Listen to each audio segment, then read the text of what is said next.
video, we'll be making a selectable package, so a package where your customer chooses their meals for a multiple delivery day store, right? So we have our store set up here for multiple days per order, and we have 2 days set up, Monday and Wednesday. Technically, they're both pickup days. So I'll come to my menu page, I'll click Add New Package. I'm going to name this Selectable Split Package just for testing, and we'll give it a price of $100. I'll assign this to the category of packages, and for delivery days, I'm either going to leave these unselected or select both. If we select one, then the package will only show up for 1 day, and that's obviously not what we want right now. So I'll keep that unclicked. Now we'll go up to the Items tab and go to Selectable Items and add a new component.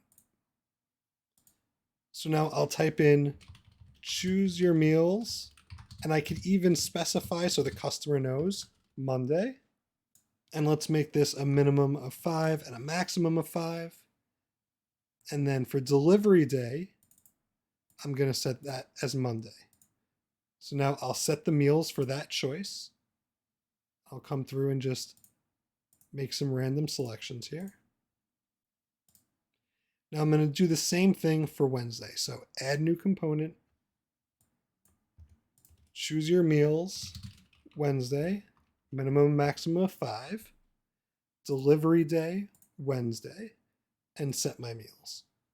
And I'll come through again and just grab some random meals here and click back. So now I have that all set up. All I have to do is click OK, and let's go check the menu.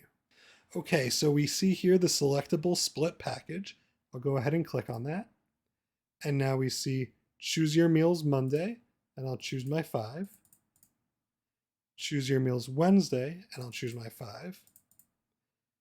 And now on the right-hand side, pay attention, when I click Add to Bag, it automatically split it between Monday and Wednesday. And when I go to checkout, I can clearly see that we have that for both days.